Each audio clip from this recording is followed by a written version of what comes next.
Mari kita berdoa. Bapa kami di dalam sorga, pada malam hari ini kami ada di ibadah pertengahan minggu atau malam permintaan doa, dan kami hendak sedia hati kami untuk mendengarkan pekabaran firman Tuhan. Biarlah firman-Mu ini boleh menjadi berkat di dalam hidup kami, menuntun kami untuk memiliki hubungan yang dekat dengan Tuhan setiap hari, dan kami boleh bertumbuh di dalam tabiat kami, dan kami boleh tetap setia sampai Yesus datang. Roh Kudus-Mu menempati hati kami semua, dan juga hamba-Mu yang membagikan firman-Mu. Dalam nama Yesus kami telah berdoa. Amin. Selamat malam. Puji Tuhan karena kita telah melewati setengah minggu, dan untuk acara Sabat Gabungan saya menyampaikan banyak terima kasih karena saudara-saudara begitu bersemangat, antusias untuk mengikuti.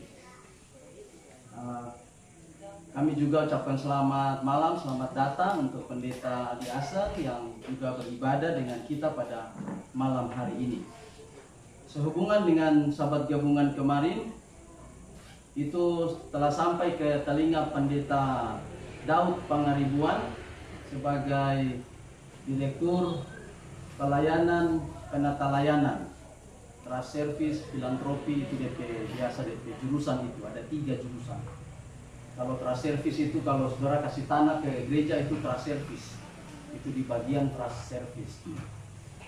Dia bilang, baru pendeta kapan kita mau hadir di pendeta Sabat Gabungan ulang?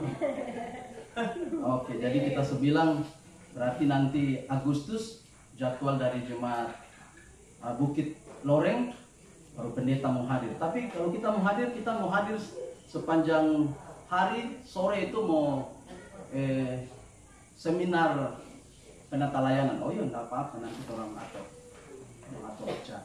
Ada hal-hal yang perlu dia kaji. Kemudian evaluasi yang orang saya sampaikan ke dia terkait dengan keberadaan saudara, anggota-anggota jemaat.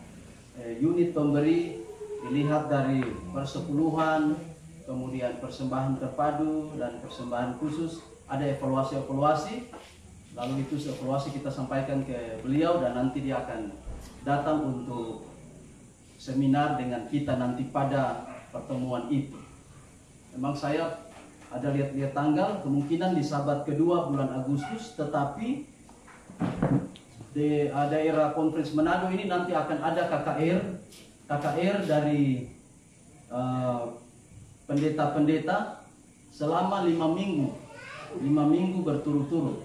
Jadi 5 minggu, jadi rally KKR itu akan dilaksanakan bulan Juli sampai bulan Agustus, awal bulan Agustus. Kalau dia mulai minggu pertama Juli, berarti dia kelar minggu pertama Agustus. Oh, itu berarti orang ke Sabat kedua, orang akan gabungan.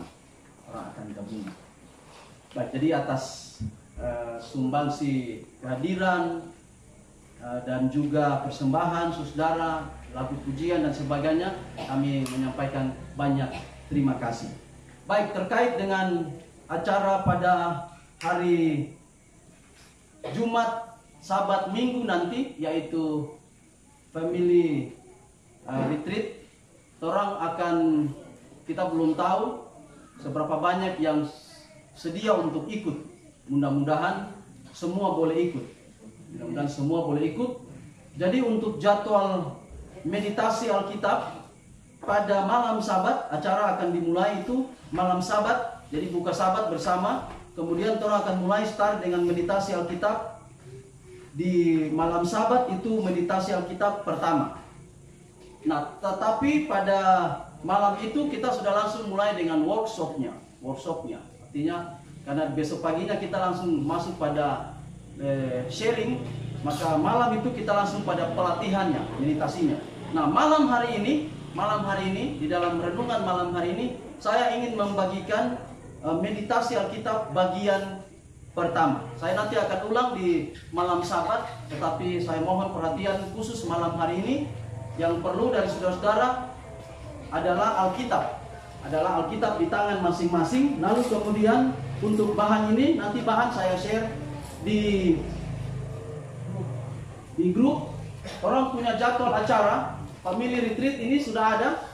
Ini mungkin kali ini dan ada DP panitia, jadi pendeta tekel langsung semua DP acara, tapi ada koordinator.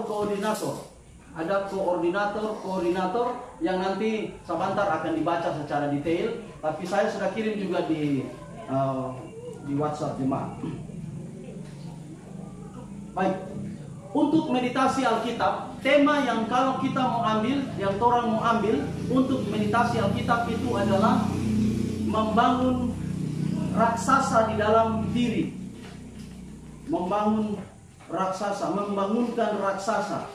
Jadi di dalam torang pediri ini, torang kadang rasa torang itu kecil.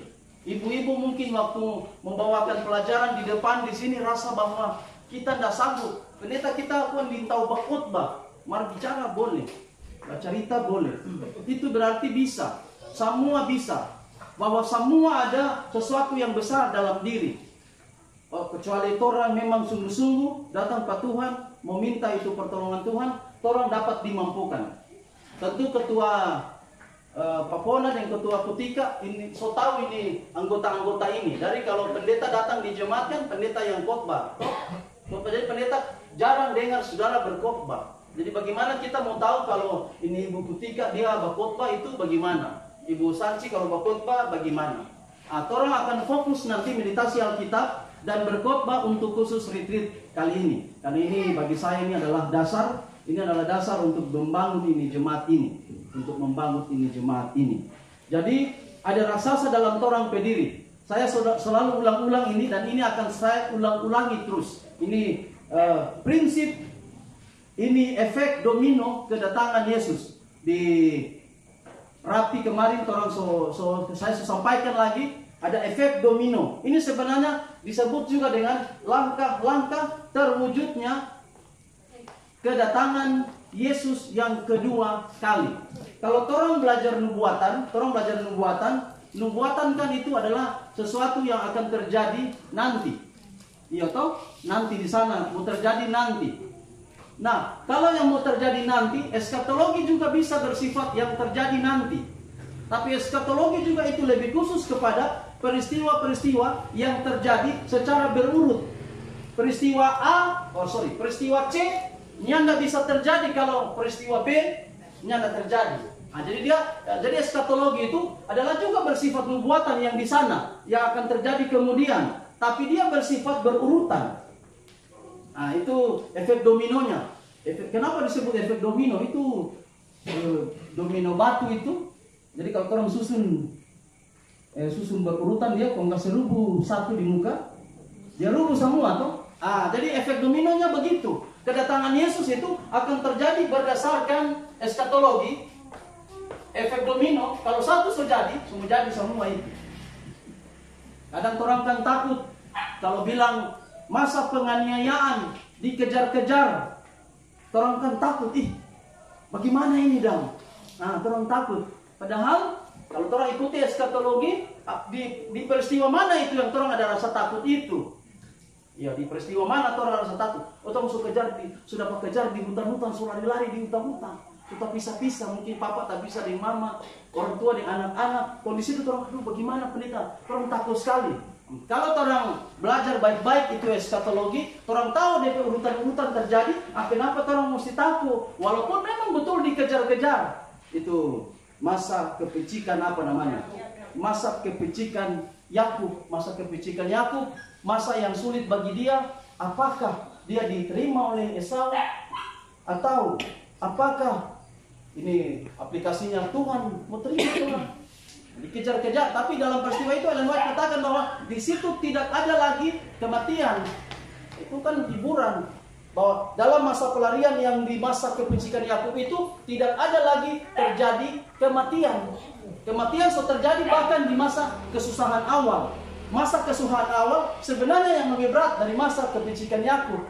Karena masa kesusahan awal masih ada terjadi pembunuhan. Kalau saudara punya jemaat ini kan jemaat Smyrna. Jemaat Smyrna itu jemaat keberapa? Jemaat keberapa urutan 7 jemaat? Ya, jemaat keberapa? 5. Jemaat pertama apa? Efesus. Jemaat kedua? Iya, Smyrna jemaat kedua. Nah, begini cara gampang. Saya sudah dengar saudara bilang, saudara jemaat ini DP nama Smyrna karena kesusahan apa itu? Keluar dari kesusahan besar. Nah, sebenarnya gampang saudara hafal. Maka ini semua berhubungan ini. Kuda apa itu? Kalau di kitab Wahyu, kuda Wahyu pasal 5:6. Kuda apa? Smyrna itu kuda apa? Kuda warna apa? Jangan bilang kuda apa. Kuda warna apa? Kuda pertama kuda warna apa? Putih. Ah, itu. Kuda kedua kuda warna apa? Merah padam. Merah. Nah, warna merah, ya merah padam, merah. Kuda warna merah. Warna merah itu warna apa? Darah. Nah, itu warna dianiaya. Ya, jadi itu Smyrna. Itu. Jadi artinya bahwa kalau orang tahu semua ini, siapa orang mau tahu ini kehidupan. Amin, saudara. Amin. Nah, itulah sebabnya itulah tugas kami sebagai pendeta di gereja. Memang melawat juga melawat. Memang itu darah daging itu melawat. Tapi yang berikut adalah bagaimana saudara bisa dapat makanan rohani. Kan semua pelajaran saudara sudah tahu, man kalau kasih hubung-hubung kan mesti tahu semua DP lika-liku dan toh. Nanti orang akan belajar lagi tuh kuda putih, gampang tuh kuda putih, kuda merah, kuda hitam, kuda mayat, kuda pucat kok itu terakhir. Kuda hijau kuning DP di Alkitab tulis itu pucat, itu kuda mayat. Apa terjadi itu? Gampang orang mulia itu urutan-urutan itu. Jemaat Efesus, Smyrna apalagi? Pergamus, Tiatira. Nah, terus itu bukan berurutan, itu jemaat berurutan. Kalau itu sudah dalam bagian di dalam sejarah. Oke, itu kira-kira DP awal ini orang meditasi khotbah. Hari Sabat nanti orang akan ada jadwal khotbah di Sabat sore. Sabat sore workshop di sekolah Sabat, yang ada diskusi sekolah Sabat. Diskusi sekolah Sabat, orang belajar sepanjang minggu ini. Hari Sabat itu pendeta cuma mau kasih kesimpulan, tapi langsung orang mau masuk di cara membuat khotbah. Cara membuat khotbah, homiletik kalau orang kuliah. Homiletik 1, nanti DP 2 praktek sore. Jadi dari sekarang sedia khotbah. Khotbah apa yang saudara mau sediakan? Karena Sabat sore orang workshop buat khotbah adalah bakhotbah. Bakhotbah pertama orang mau berdiri di pantai panjang-panjang, semua berdiri, kau mau bakhotbah. Nah, setelah itu masuk di ruangan, orang mau secara acak mau pilih siapa yang tampil di muka. Orang mau bikin penilaian di khotbah. Oh, ini DP mimik wajah misalnya. Oh, ini bagus. Ah, begitu. Supaya ada evaluasi orang berdiri. Supaya tidak ada lagi jadwal khotbah ganti-ganti orang terus. Orang siap bukan dengan kesombongan tapi dengan pertolongan Tuhan. Oke, mari orang masuk dan materi malam hari ini akan berhubungan dengan perkemahan nanti. Jadi saudara mungkin malam ini mau tangkap, tapi buka Alkitab. Keluaran pasal 16. Keluaran pasal 16. Apa DP perikop? Mana ada koma? Sabar. Karena kalau bilang mana turun tiap hari. Tapi hari apa dia nyana turun? Hari Sabat. Hari Sabat mana nyana turun.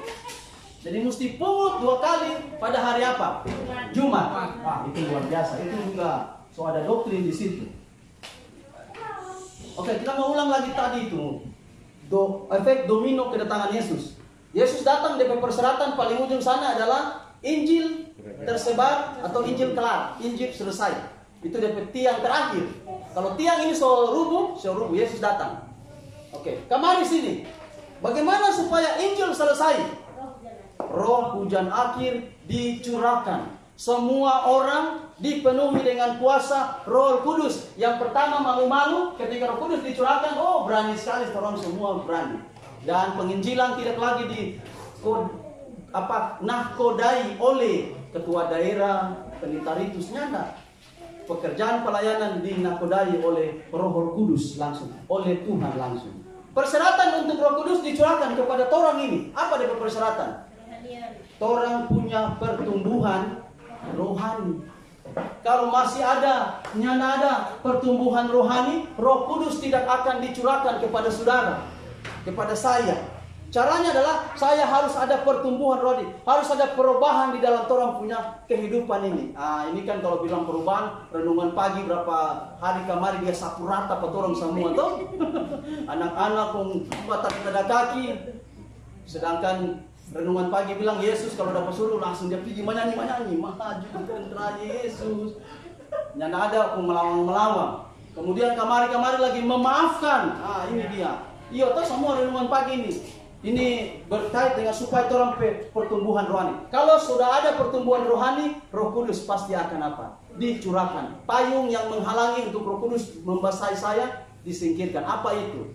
Ya kecemburuan, iri hati, kemalasan, pamalawang orang tua, semua itu so dipinggir. Baru orang basah di situ. Kau kemari, pertumbuhan rohani akan terjadi jika orang selalu aktif dalam semua. Baik berdoa itu juga berpuasa, membaca Alkitab.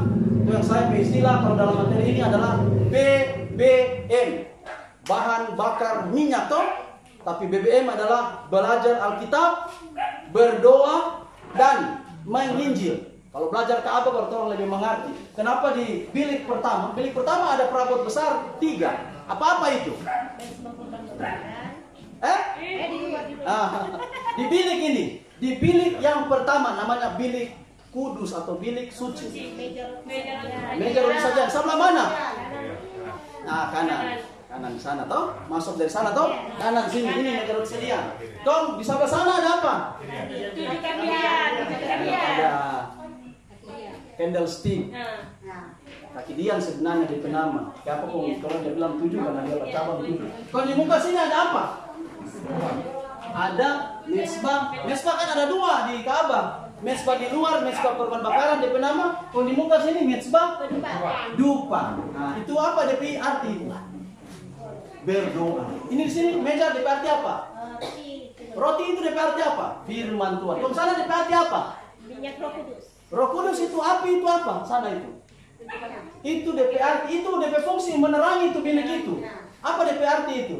Itu DP arti adalah Yesus bilang kamu adalah terang dunia. Jadi belajar Alkitab, berdoa, menginjil. Kalau sebegitu, kalau belajar Ka'bah, orang sekarang ada di bilik suci. Nah itu dia, orang di bilik suci. Kalau orang pemalas belajar, belum baptis, masih di luar toh. Baptis dulu baru mau bisa masuk toh. Nah itulah sebabnya anak-anak muda ini orang mesti arahkan. Kadang orang bilang begini, oh jiwa itu kok luar pendeta. Di dalam ini cuma cari-cari poin ujung pendeta-pendeta itu. Nggak ada sebenarnya jiwa itu semua. Kalau belajar Ka'bah baru orang mengerti. Ini Prilly, itu Jiwel, itu Emily, itu Esteli, dorang adalah jiwa. Dorang masih di mana sekarang? Dia masih belum baptis dorang tuh. Ada masih di pelataran Ka'bah.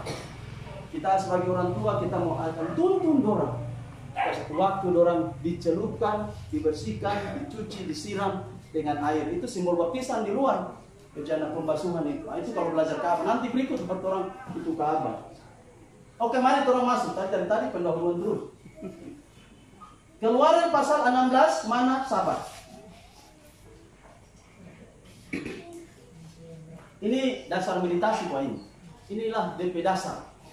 Jadi saya berharap saudara buka Alkitab, karena saudara jangan buka Alkitab, saudara jangan mau lihat ini ayat, saudara juga jangan mau mengerti. Di perkemahan nanti ada evaluasi mau sodorkan ke bapak-bapak dan anak-anak. Renungan pagi ada atau nyanda tiap hari. Nah, itu mau evaluasi. Pertanyaan harus ditujukan ke orang tua dan anak-anak, karena orang tua yang kali dusta. Jadi mau mencari tahu itu di anak-anak, itu di perkemahan, supaya pendeta kita mau tahu saudara pekoronian jemaat ini. Nah ini mulai lama-lama pendeta melayani ini, mulai tekan-tekan ke saudara, karena memang itu kita melayani di sini supaya jangan santai-santai saudara, jangan santai-santai. So mesti harus semua terlibat dalam peronian yang kuat di hadapan Tuhan. Kalau saudara marah itu tidak apa-apa. Jadi pendeta ketujuan mau bagus. Ayat 1 dulu. Ayat 1. Oke, ayat 1, ayat 2. Orang langsung lompat ayat 2.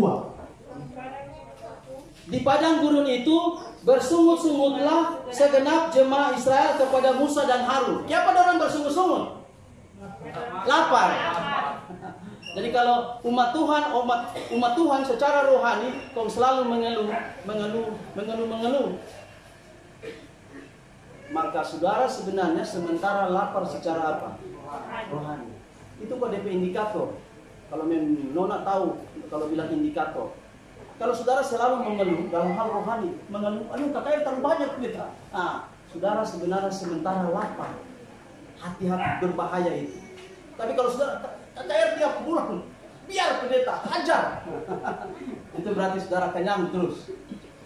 Ini DP simbol bersungut-sungut karena lapar. Memang orang bersungut karena lapar. Ayat 3. Dan berkata kepada mereka, kalau kami mati tadinya di tanah Mesir oleh tangan Tuhan, ketika kami duduk menghadapi kuali berisi daging dan makan roti sampai kenyang, sebab kamu membawa kami keluar ke padang gurun ini untuk membunuh seluruh jemaah ini dengan kelaparan. Lalu ayat 4, lalu berfirmanlah Tuhan kepada Musa, sesungguhnya aku akan menurunkan dari langit hujan roti bagimu. Kalau bersungut-sungut saudara, memang Tuhan juga nyana marah. Tuhan akan bantu. Kalau mulai ada persungutan, oke, berarti mesti ada DP cara supaya hentikan itu persungutan. DP cara apa? Tuhan bilang sini, waktu bangsa itu bersungut-sungut tentang makanan, Tuhan bilang begini, kalau begitu saya akan kasih dorang makanan. Maka bangsa itu akan keluar dan memungut tiap-tiap hari sebanyak yang perlu untuk sehari, supaya mereka coba. Sudah lihat, dorang bersungut kan tentang apa? Makanan, toh? Kalau Tuhan bilang begini, oke baik, kita mau kasih dorang makanan, dorang mesti keluar, mesti pungut itu makanan. Jadi Tuhan bilang di sini, saya mau coba juga dorang. Apakah dorang cuma mau dapat langsung di meja makan? Nyanda. Pokoknya kita mau kasih makanan, tapi kita mau lihat dorang berusaha untuk dapat makanan itu.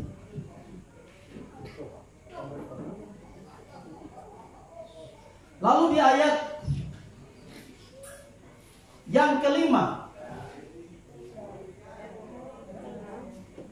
oke, sudah itu dia DP prinsip. Nanti mau ulang di perkemahan, orang mau langsung tiba di ayat 13. Ayat 13. Pada waktu petang, datanglah berduyun-duyun burung puyuh yang menutupi perkemahan itu. Nah, ini burung puyuh ini maksudnya dorang bilang begini, dorang lebih baik di Mesir makan daging. Tuhan kasih juga dorang daging, no? Burung puyuh pada waktu sore. Itu nyanda pokok burung puyuh itu. Tapi yang pokok adalah yang pagi hari. Dan pada waktu pagi terletaklah embun sekeliling perkemahan itu. Embun pada waktu apa? Pagi. Oke, sebenarnya ini workshop pertama ini, saudara-saudara bawa pena dan buku. Orang mau bikin perbandingan, bukan perbandingan tapi persamaan antara mana dan meditasi Alkitab. Nah, kata pertama yang orang temukan di sini adalah mana itu jatuh pada waktu apa? Pagi. Meditasi Alkitab yang sebaiknya juga pada waktu apa?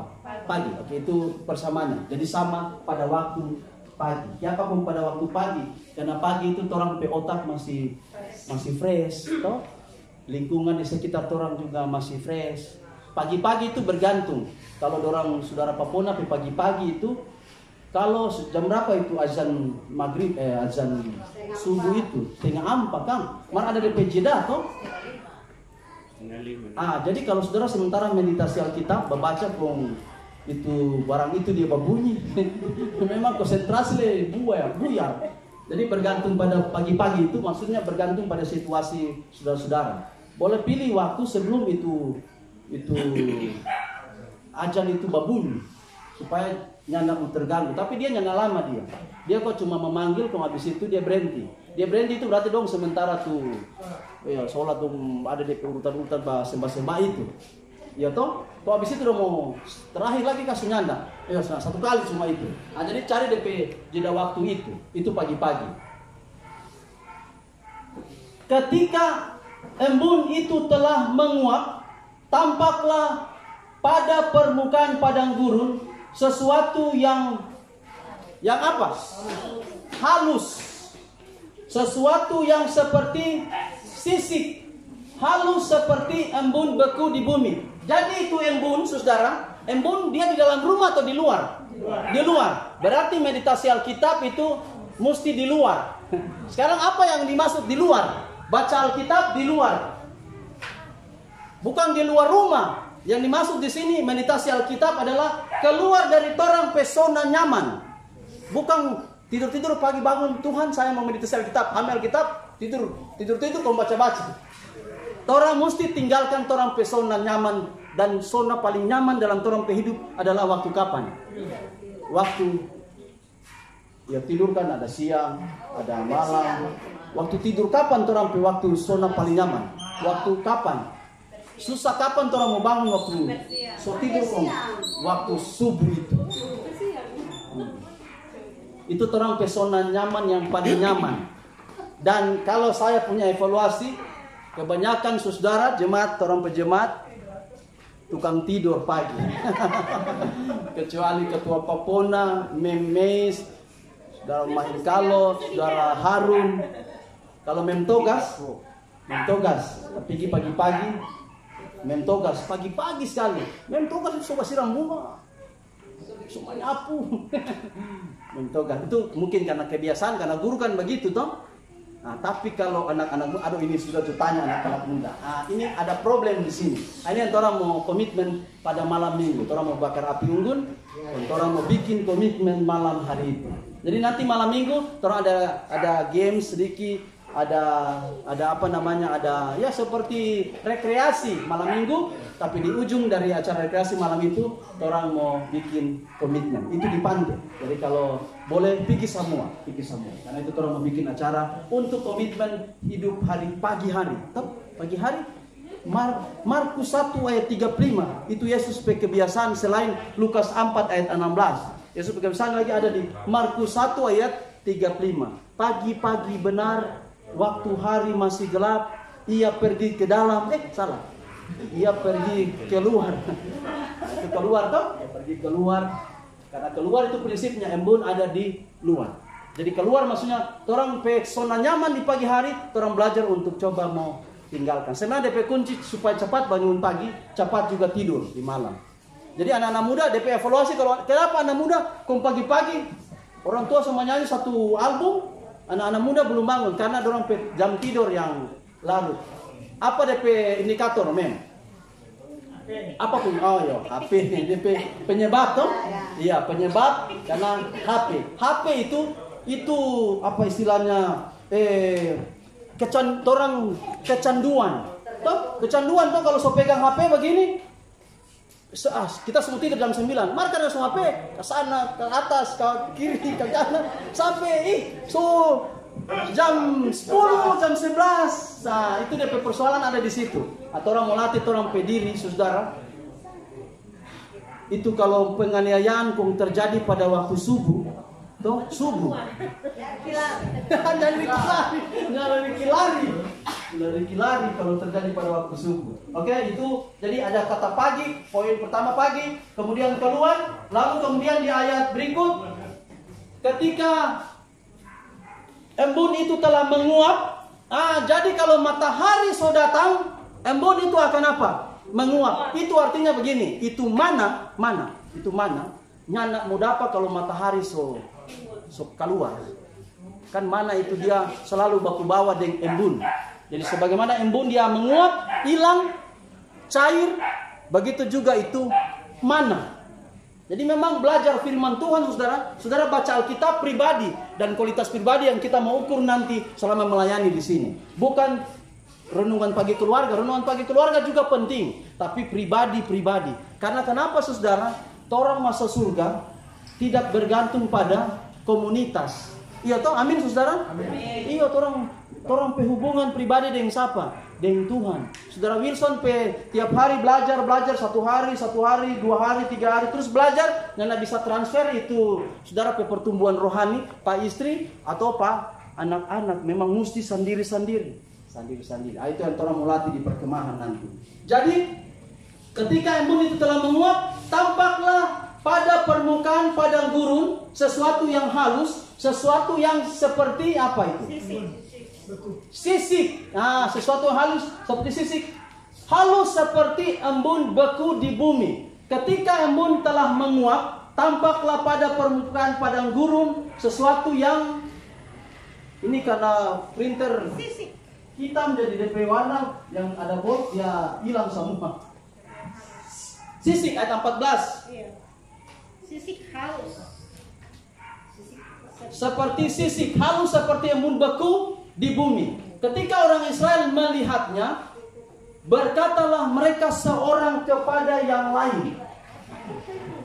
Nah, jadi itu mana, saudara?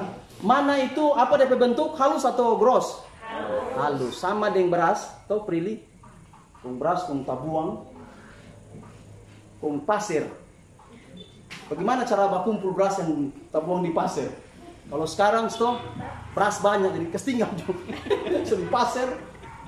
Tapi kalau torang dalam keadaan paceklik, pasti torang punggu semua. Caranya bagaimana? Lokus satu kali atau ambil satu-satu? Nah, ambil satu-satu. Itu tuh mana? Itu sama dengan sisik dia, embun beku yang jatuh-jatuh itu. Nah, DP contoh kalau gampang itu, torang beli alat elektronik, kan torang dapat DP gabus-gabus, kan torang garu-garu begini pakai kuku, kalau dia terbang-terbang itu DP gabus. Macam begitu itu mana turun, begitu. Jadi halus. Jadi belajar Alkitab juga, saudara. Ini kalau torang mau latih nanti hari perkemahan dan seterusnya, torang akan mau belajar, mau detail itu Alkitab. Torang mau baca pelan-pelan karena dia halus-halus. Jangan lupa install semua itu Alkitab. Karena itu Alkitab itu ada konkordansi. Dulu kan torang jangan beli konkordansi, sekarang nyala perlu beli konkordansi. Di Alkitab konkordansi itu apa? Kalau saudara ketik perempuan, search, langsung keluar semua kata perempuan. Torang mau latihan di sana, latihan khotbah pakai itu konkordansi, buku yang torang mau pakai nanti. Supaya saudara-saudara, misalnya saudara berkhotbah begini, hati yang gembira adalah obat yang manjur. Kalau saudara cari kata hati dulu. Oh, berapa kata hati? Mulai saudara mau. Itu orang mau belajar nanti di sana. Jadi sebenarnya gampang saja. Saudara fokus di tiap kata yang detail kecil-kecil. Kalau saudara bikin satu, itu terdapat di mana itu? Amsal pasal 17 ayat 22. Saudara pakai itu ayat Amsal 17 ayat 22, tapi saudara bisa bikin khotbah sahabat dari ayat itu saja. Hati gembira, itu adalah obat yang mana. Nanti dia jadi besar itu satu bagian itu. Itu tolong belajar nanti di sana. Lalu kemudian di ayat 16 tadi, ayat 15. Waktu dorang lihat itu putih-putih di atas padang, pendorang tanya begini, apakah ini? Jadi waktu dorang pergi Pak Musa, dorang bawa itu dia tuh di Gomer namanya. Gomer. Dorang bawa Gomer, kemudian tanya Pak Musa. Musa, apakah ini? Kong Musa jawab apa? Iya, sudah perhatikan ini DP teologi kok ada di sini. Waktu dorang tanya begini, apakah ini? Kong Musa bilang, apakah ini? Waktu dorang tanya, Musa, apakah ini? Musa bilang, apakah ini? Musa bertanya atau Musa jawab? Musa jawab, tapi kalimatnya kalimat apa? Bertanya. Apakah ini? Musa bilang begini. Apakah ini? Apakah ini? Musa bilang, apakah ini? Memang susah tau? Yang ada cookies di Alfamart, saudara masuk kong. Ada cookies. Apakah ini? Jadi, apakah ini? Itu adalah pertanyaan.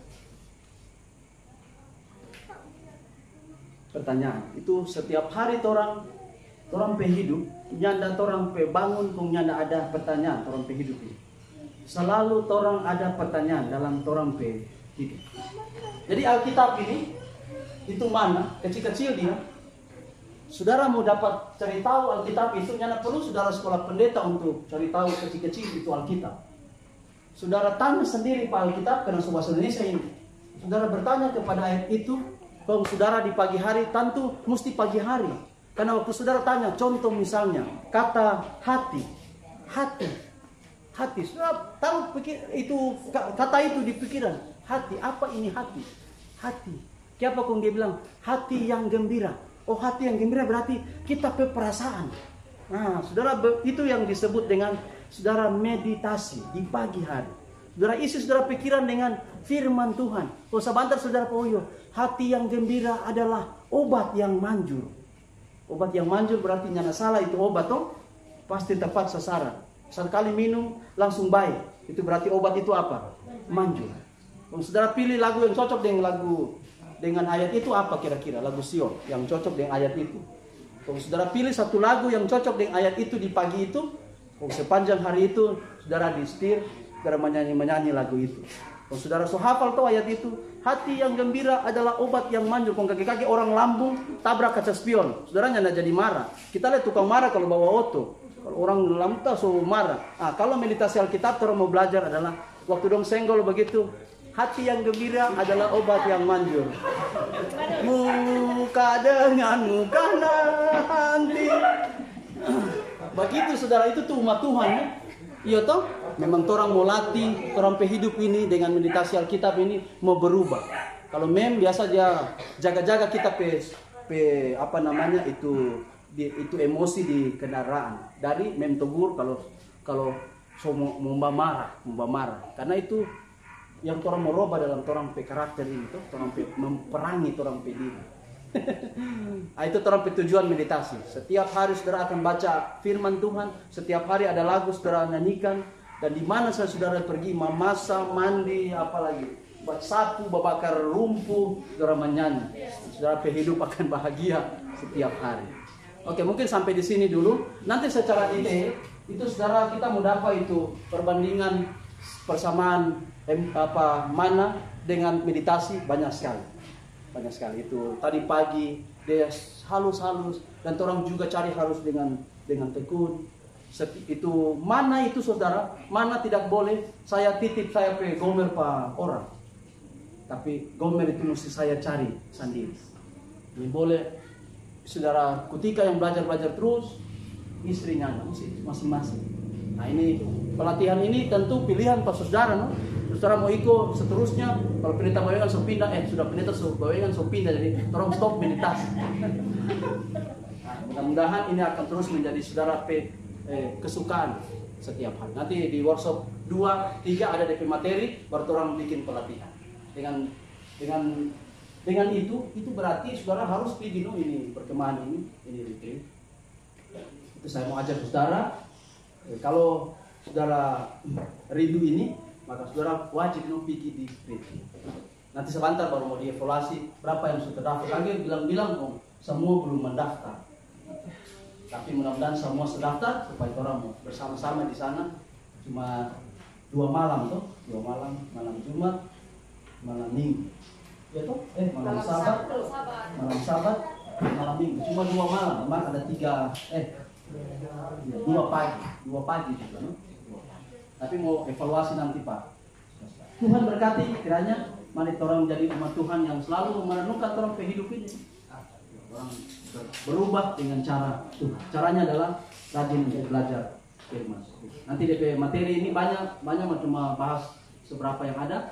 DP materi nanti dapat di WhatsApp sebentar kita. Tuhan berkati kita semua. Amin.